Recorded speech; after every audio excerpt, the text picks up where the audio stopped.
ഏട്ടാ, ആ ഗിരിയും ഗൗരിയും കൂടി പുറത്തേക്ക് പോയല്ലോ. അതിന് അല്ല, എവിടേക്കാണെന്ന് പോലും പറഞ്ഞില്ല. പറയാതെ തന്നെ എനിക്കറിയാം. ഇന്ന് അവർക്ക് അങ്ങോട്ട് പോവാതിരിക്കാൻ പറ്റില്ല. എന്തുകൊണ്ട് ഇതുവരെ പോയില്ലെന്നാ ഞാൻ ചിന്തിച്ചുകൊണ്ടിരുന്നത്. ഇനിയും പോയില്ലെങ്കിൽ ഞാൻ തന്നെ അത് പറഞ്ഞേനെ. അത് വേണ്ടി വന്നില്ല, പോയല്ലോ. എങ്ങോട്ടാ പോയത്? അവരവരുടെ അച്ഛനും അമ്മയും കാണാൻ പോയതാ. ആ, മരിച്ചുപോയ അവരുടെ മാതാപിതാക്കളെ കാണാൻ. ഒരു വാഹനാപകടത്തിലാണല്ലോ രണ്ടാളും മരിക്കുന്നത്. അന്ന് ഇവര് ചെറുതാ, താമസിച്ചിരുന്നത് കുറച്ച് ദൂരെയുള്ളൊരു വീട്ടില്. അന്ന് അച്ഛനിങ്ങനെ സാമ്പത്തികമായിട്ട് വളർന്നിട്ടൊന്നുമില്ല. ഞങ്ങളുടേതും ഒരു ചെറിയ വീടായിരുന്നു. അപകടം കഴിഞ്ഞപ്പോൾ ഗിരിയെയും ഗൗരിയെയും അച്ഛൻ വീട്ടിലേക്ക് കൊണ്ടുവന്നു. അങ്ങനെ അച്ഛന് മക്കള് 3 അതൊക്കെ എനിക്ക് അറിയാം ഏട്ടാ. ആ, നീ അറിയാത്ത ചില കാര്യങ്ങളും കൂടിയുണ്ട്. അന്ന് അപകടം നടക്കുമ്പോൾ ഗിരിയുടെ കുടുംബം താമസിച്ചിരുന്ന വീട് ഇപ്പോഴും ഉണ്ട്. ആണോ? അവിടെ ആരാ താമസിക്കുന്നത്? ആരും താമസമൊന്നുമില്ല, അതിങ്ങനെ അടച്ചിട്ടിരിക്കുക. ഇടയ്ക്ക് കമ്പനിയിലെ ജോലിക്കാർ പോയി ക്ലീൻ ചെയ്യും. വല്ലപ്പോഴും ഗിരി അവിടെ പോവും. ഗൗരിയും വർഷത്തിൽ 1-2 തവണ പോവും. അങ്ങനൊരു വീടിനെ കുറിച്ച് എനിക്ക് അറിയില്ലായിരുന്നു. ഞാൻ പറയാൻ വിട്ടുപോയതാ. ശരിക്കും നമ്മളും അവിടം വരെ ഒന്ന് പോണായിരുന്നു. ചെറിയച്ഛൻ്റെയും ചെറിയമ്മയുടെ അനുഗ്രഹം വാങ്ങാൻ പോയില്ലെങ്കിൽ അത് തെറ്റ് തന്നെയാ. അടഞ്ഞു കിടക്കുന്ന വീട്ടില് ഗിരിയും ഗൗരി എന്തിനാ പോയത്? അടഞ്ഞു കിടക്കുന്നത് വീട് മാത്ര, ഓർമ്മകൾ ഇപ്പോഴും തുറന്നു തന്നെ കിടക്കുക. ആ വീട്ടിൽ ചെന്ന് നിൽക്കുമ്പോൾ വല്ലാത്തൊരു ആശ്വാസം തോന്നാറുണ്ടെന്ന് ഗിരി പറയാറുണ്ട്. ഗൗരിയുടെ അഭിപ്രായവും അതുതന്നെയാ. മരിച്ചുപോയ അവരുടെ മാതാപിതാക്കളുടെ ഓർമ്മകൾ ഉറങ്ങുന്ന സ്ഥലമായതുകൊണ്ടായിരിക്കും വല്ലാത്തൊരു ഫീലാണത്രേ അവിടെ ചെല്ലുമ്പോൾ അവർക്ക് കിട്ടുന്നത്.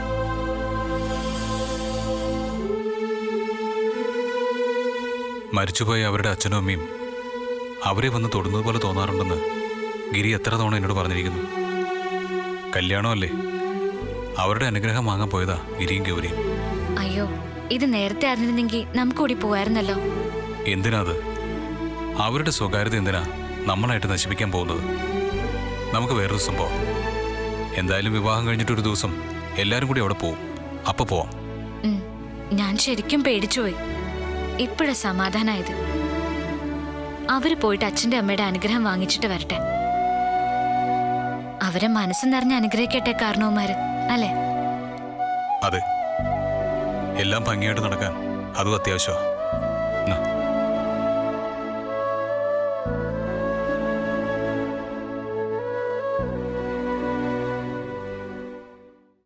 വാസുദേവനൊന്ന് കാണണമെന്ന് പറഞ്ഞിരുന്നു. വാസുദേവൻ എവിടെ? മിനിസ്റ്ററുടെ ഓഫീസിൽ നിന്ന് വിളിച്ചിരുന്നു. ഒരു കോൺട്രാക്റ്റിന്റെ ചില നൂലാമാലകളാ. ഇന്ന് പോയാൽ പിന്നെ മിനിസ്റ്റർ അടുത്ത ആഴ്ചയുള്ളൂ. ഓ, എന്തോ അത്യാവശ്യ കാര്യമുണ്ടെന്ന് പറഞ്ഞാ കാണണമെന്ന് പറഞ്ഞത്. അത് അങ്കിൾ വേറൊന്നുമല്ല. എൻ്റെ ചേച്ചിയുടെ ഭർത്താവിൻ്റെ ചേച്ചിയാണല്ലോ അങ്കിളിൻ്റെ മരുമകളാകാൻ പോകുന്നത്, ഗൗരി. അവരെക്കുറിച്ച് ഞങ്ങൾക്കറിയാവുന്ന കാര്യങ്ങൾ പറയാൻ അച്ഛൻ വിളിച്ചത്. അങ്കിളിന് കേൾക്കാൻ വിരോധം ഇല്ലെങ്കിൽ ഞാൻ പറയൂ. എനിക്കെന്ത് വിരോധം? മോൻ പറ. ഇതിന്റെ പേരിൽ നിശ്ചയിച്ചിരിക്കുന്ന കല്യാണത്തിനൊന്നും സംഭവിക്കരുത്. അത്രയ്ക്ക് ഗുരുതരമായ കാര്യമാണോ പറയാൻ പോകുന്നത്? ഒരിക്കലും അല്ല. പിന്നെന്താ പ്രശ്നം? സത്യത്തിൽ എൻ്റെ ചേച്ചി നീൽ മഹേഷിനെ കല്യാണം കഴിക്കാൻ ആഗ്രഹിച്ചിരുന്നത്. അവർ തമ്മിൽ ഇഷ്ടത്തിലും ആയിരുന്നു. അച്ഛനും ഞാനും ആ ബന്ധത്തിനെതിരെ നിന്നു. ആ കഥ കുറച്ചൊക്കെ എനിക്കും അറിയാം.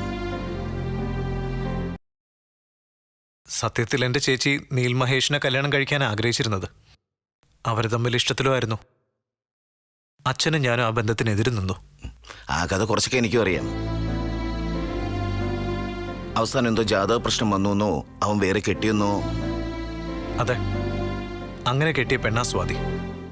നല്ല തങ്കപ്പെട്ട സ്വഭാവമുള്ള കുട്ടിയാണ്. ആ വീടിൻ്റെ ഐശ്വര്യം സത്യം പറഞ്ഞ ആ കുട്ടിയാണെന്ന് തന്നെ പറയാം. അതെനിക്കും തോന്നി. നല്ല പെരുമാറ്റാ കുട്ടിയുടെ. അതുപോട്ടെ, സ്വാതിയല്ലോ നമ്മുടെ വിഷയം, ഗൗരിയല്ലേ. നമുക്ക് നമ്മുടെ വിഷയത്തിലേക്ക് വരാം. അതിപ്പം നീലിനെ കിട്ടാതായപ്പോൾ എൻ്റെ ചേച്ചിക്ക് വാശി കൂടി. നീലിനെ സ്വാധീനം തമ്മിൽ തെറ്റിക്കാൻ പല പണികളും ചെയ്തു നോക്കി. ഒന്നും ഫലിച്ചില്ല. അന്നാ കൊള്ളരുതായ്മകൾക്കൊപ്പം എൻ്റെ ചേച്ചിയുടെ കൂടെ നിന്ന് പെണ്ണ അങ്കിളിൻ്റെ മോൻ കെട്ടാൻ പോകുന്ന ഗൗരി. കുടിലതയില് എൻ്റെ ചേച്ചിയെ വെല്ലുന്ന പ്രകൃതി അവളുടേത്. അപ്പൊ മുന്തിയ വിഷമുള്ള ഇനമാണെന്ന് ചുരുക്കം. അതെ, ആ വിഷം അങ്കിളിൻ്റെ മോൻ്റെ നേർക്കോ അങ്കിളിൻ്റെ നേർക്കോ പുറത്തെടുക്കോ എന്നല്ല ഞാൻ പറഞ്ഞത്. അങ്ങനൊരു സ്വഭാവം അവൾക്കുണ്ടെന്നാണ് പറഞ്ഞു വരുന്നത്. അതുകൊണ്ട് വളരെ സൂക്ഷിച്ചു വേണം അവളെ കൈകാര്യം ചെയ്യാൻ. Handle with care. അത് ഞാൻ ശ്രദ്ധിച്ചോളാം. പിന്നെന്തൊക്കെയാ പ്രശ്നങ്ങൾ? വേറെ കാര്യമായിട്ടൊന്നുമില്ല. ഒന്ന് അറിഞ്ഞിരിക്കാൻ പറഞ്ഞതേ ഉള്ളൂ. അതൊക്കെ ഞാൻ നോക്കിക്കോളാം. എൻ്റെ മോൻ ഞാൻ പറയുന്നതിനപ്പുറം പോവാത്തവനാ. അവളുടെ കൊമ്പ് ഞാൻ ഒടിപ്പിച്ചോളാം അവനെ കൊണ്ട്. പറഞ്ഞു തുടങ്ങിയപ്പോ മോനെന്തോ വലിയ വിഷയം പറയാൻ പോകുന്ന ഞാൻ ആദ്യം വിചാരിച്ചത്. ഇത്രയല്ലേ ഉള്ളൂ, സമാധാനമായി. പറയാതിരുന്നാൽ എങ്ങനെയാന്നാ അതാ അച്ഛൻ പറഞ്ഞത്. അത് സാരമില്ല. എന്നാ പിന്നെ ഞാൻ ചെല്ലട്ടെ. എല്ലാത്തിനും ഓടാൻ ഞാൻ ഒരാളല്ലേ ഉള്ളൂ. ആ ശരി അങ്കിൾ. ശരിടാ.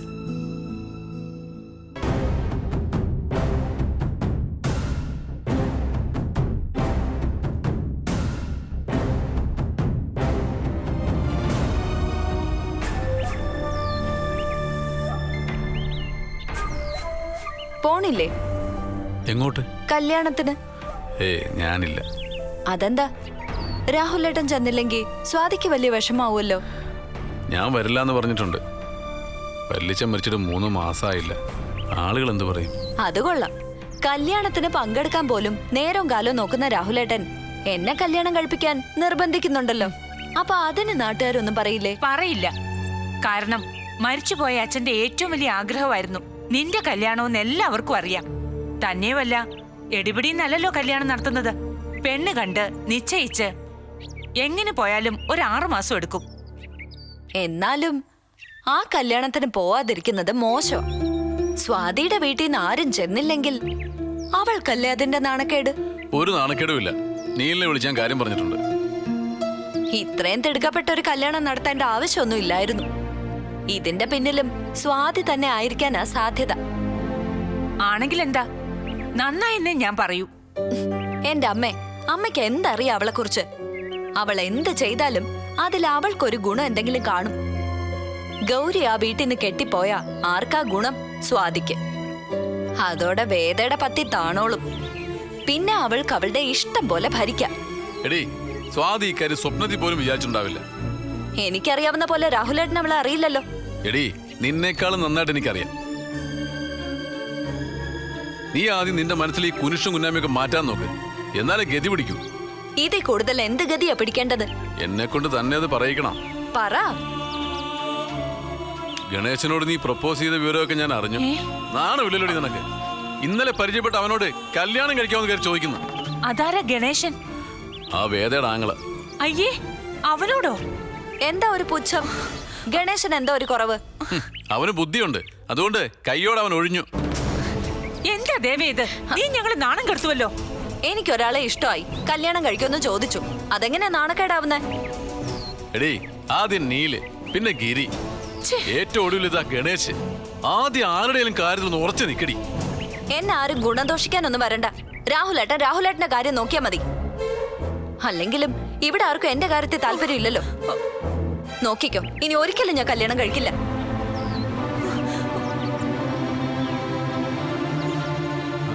വല്യമ്മ പേടിക്കൊന്നും വേണ്ട. ഇവളെ പിടിച്ച് കെട്ടിക്കുന്ന കാര്യം ഞാൻ ഏറ്റു.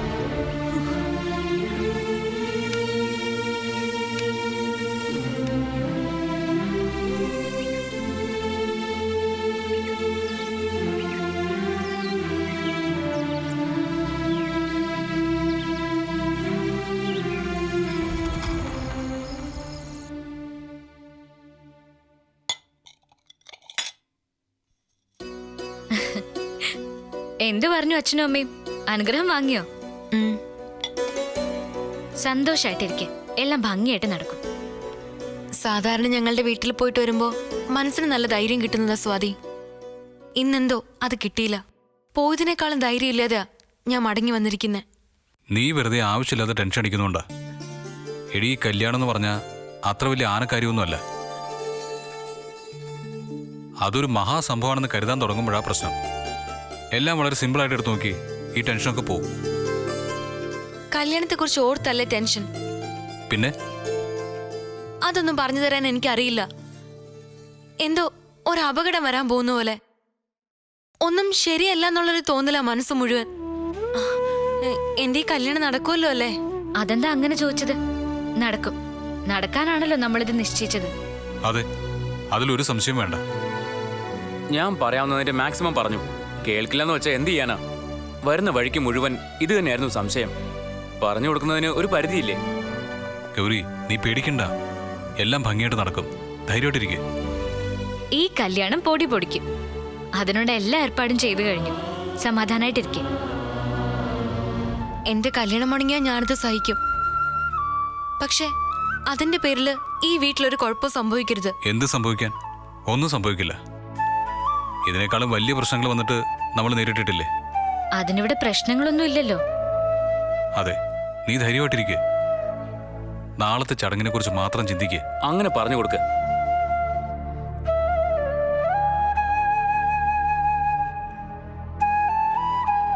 ഇവൾക്കെന്താ ഇത്ര വലിയ ടെൻഷൻ? ഇവിടുന്ന് പോയ ആളെ അല്ലല്ലോ തിരിച്ചു വന്നത്.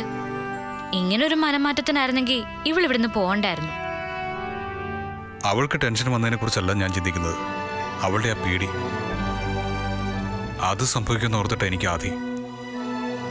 എല്ലാം നന്നായിട്ട് തന്നെ നടക്കുമല്ലോ അല്ലേ? നടക്കും ഏട്ടാ, നടക്കണം. ഇതുവരെ അരുതാത്ത ഒന്നും സംഭവിക്കാനുള്ള ഒരു സാധ്യതയും ഞാൻ കാണുന്നില്ല. ഇനി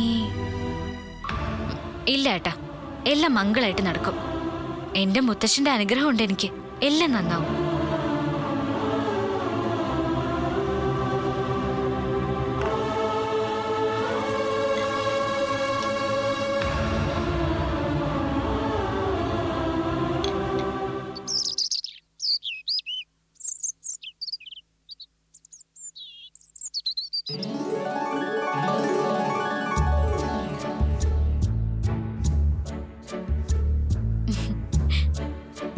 മണ്ഡപത്തില് ഏട്ടന്റെ കൂട്ടുകാരൊക്കെ വരുന്നുണ്ട്.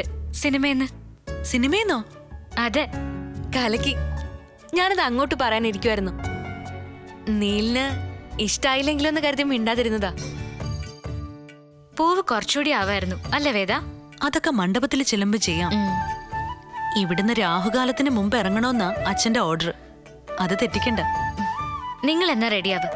ഞാൻ അമ്മ തന്ന ഓർണമെന്റ്സ് എടുത്തിട്ട് വരാം. ഇന്നത്തെ ഫംഗ്ഷനിലെ താരം ആരായിരിക്കും അറിയോ? അത് ഞാനല്ലേ? അല്ല, അത് സ്വാതിയായിരിക്കും. അവൾ ഇന്നൊരു വെലസും. ഒന്നുമില്ല, അവളേക്ക് ആര് ശ്രദ്ധിക്കാൻ പോകുന്നു? എല്ലാവരും നോക്കുന്നത് വേദയായിരിക്കും. അയ്യോ, എന്നെ ആരും നോക്കൊന്നും വേണ്ട. ഞാനാരാ? പിന്നെ മറ്റാരോടും പറയണ്ട. നിനക്ക് വേണ്ടി ഞാനൊരു 50 പവന്റെ സ്വർണം വാങ്ങിയിട്ടുണ്ട്. ഇറങ്ങുന്നതിന് മുമ്പ് അതിട്ട് തരാം. ഓ, 50 പവനോ? എന്തേ, കുറഞ്ഞു പോയോ? കൂടുതലല്ലേ വേദ അത്? കൂടുതലൊന്നുമല്ല. എന്റെ ഒരു നില വെച്ച് അത്രയെങ്കിലും തന്നില്ലെങ്കിൽ പിന്നെ എങ്ങനെയാ? താങ്ക് യു വേദ. ഇതാ സ്നേഹം. കടമ എന്ന് പറയൂ. എന്റെ ഭർത്താവിന്റെ ഒരേ ഒരു സഹോദരിയല്ലേ നീ? അത് ചെയ്യേണ്ടത് എന്റെ ബാധ്യതയാ. വേദ, വേദ, വല്യമ്മയ്ക്ക് നെഞ്ചുവേദന. അയ്യോ, നല്ലൊരു ദിവസമായിട്ട് ഞാൻ അവരുടെ കൂടെ പോവാ. അവരമ്മയും കൊണ്ട് ആശുപത്രിയിലേക്ക് പോയി. നമ്മളോട് മണ്ഡപത്തിലേക്ക് പോവാൻ പറഞ്ഞു. അവരവിടെ വന്നോളാന്ന്. എന്താ ഇപ്പൊ ഇങ്ങനെ വരാൻ? ദേവി, ഒന്നും വരുത്തല്ലേ.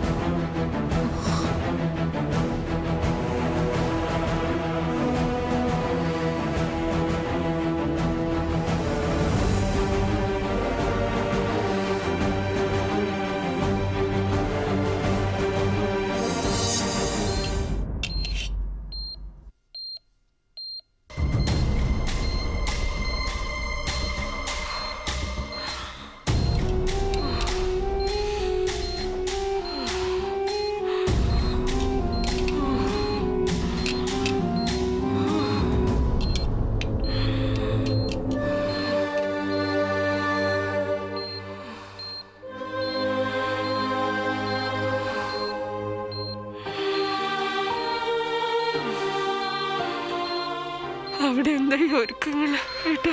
നടക്കുന്നുണ്ട്. എനിക്കിനി അധികം നേരം ഉണ്ടെന്ന് തോന്നുന്നില്ല. എനിക്കെന്തെങ്കിലും പറ്റിയ ഒരു കാരണവശാലും മാലതി, ഇതിന്റെ പേരില് ഗൗരിയുടെ കല്യാണം മുടങ്ങരുത്. ഈ കല്യാണം നടക്കണം. നടത്തുന്ന ഏട്ടൻ എനിക്ക് വാക്ക് തരണം. നിനക്കൊന്നും സംഭവിക്കില്ല മാലതി. ഇല്ല ഏട്ടാ, എന്റെ വേഷം അഴിച്ചു വയ്ക്കാൻ സമയമായി. എനിക്കിപ്പോ നല്ല സുഖമുണ്ട്. മനസ്സിലെ നിലാവ് പറക്കണ പോലെ തോന്നുക. നല്ല വെളിച്ചം. എനിക്ക് വാക്ക് തരണം. ഗൗരിയുടെ കല്യാണം മാലതി, ഒരു കാരണവശാലും മുടങ്ങരുത്. ഇല്ല. ഏട്ടനെന്ന് എന്നെ സ്നേഹിച്ചിട്ടേ ഉള്ളൂ. എന്റെ ഒരു ഇഷ്ടത്തിനും ഇന്ന് വരെ എതിര് നിന്നിട്ടില്ല. ആളോട് എന്നെ ചോദിക്കണേ, ഗൗരിയുടെ കല്യാണം മുടങ്ങരുത്. ഇനി എനിക്ക് അധികം സമയമില്ല.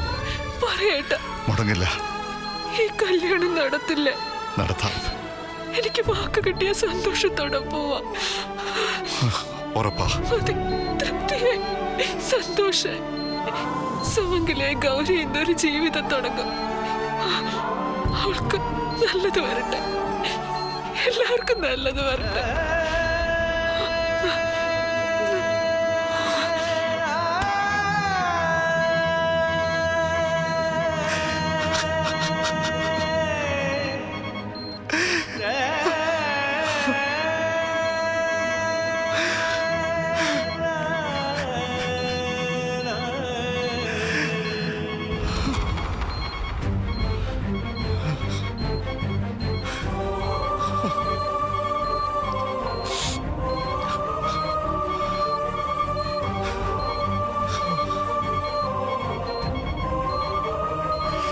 നീലേ,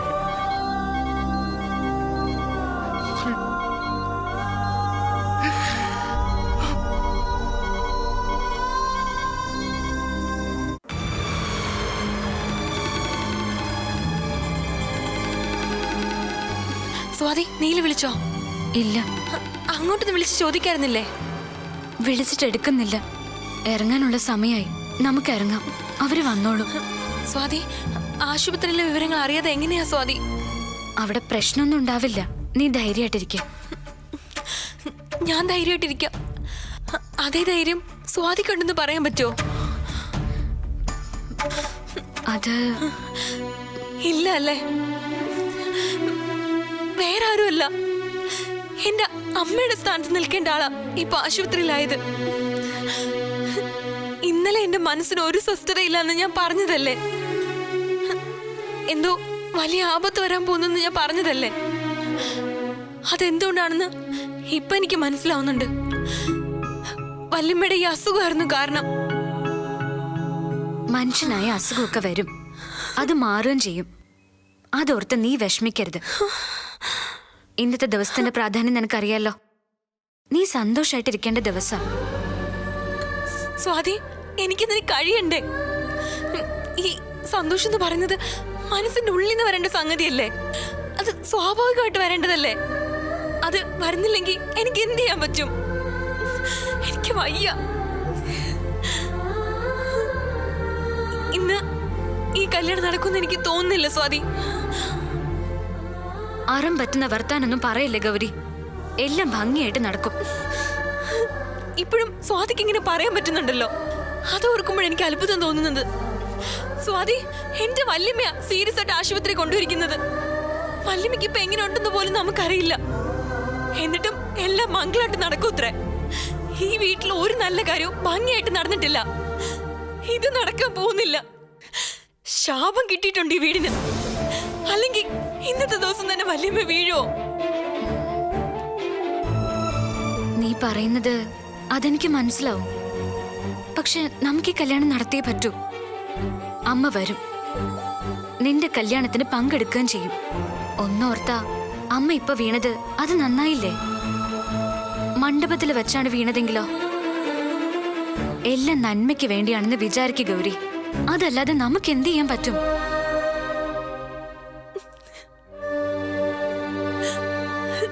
ഞാൻ അപ്പോഴേ പറഞ്ഞതായിരുന്നു എനിക്കിപ്പോ ഈ കല്യാണം വേണ്ടെന്ന്. അന്നേരം ആരും കേട്ടില്ല. അതിന്റെ അനുഭവിക്കുന്നത് മുഴുവൻ. ഗൗരി, അങ്ങനൊന്നും പറയില്ലേ. നീ ഭയക്കുന്ന പോലെ ഒന്നും സംഭവിക്കില്ല. എന്നെ നിനക്ക് ഇങ്ങനെയൊക്കെ പറഞ്ഞ് ആശ്വസിപ്പിക്കാൻ പറ്റും, പക്ഷെ നടക്കേണ്ടതൊക്കെ നടക്കും. ഏട്ടനാ? ഹലോ? ഇല്ല. ശരി. അമ്മയ്ക്ക് എങ്ങനെയുണ്ട്? ഹലോ? ഹലോ? എന്താ സ്വാതി, വല്യമ്മയ്ക്ക് എങ്ങനെയുണ്ട്? അത് പറയുന്നതിന് മുന്നേ ഫോണ് കട്ടായി. എന്തായാലും പ്രശ്നമൊന്നുമില്ല. നമ്മളോട് മണ്ഡപത്തിലോട്ട് ചെല്ലാൻ പറഞ്ഞു. വാ, നമുക്കിറങ്ങാം.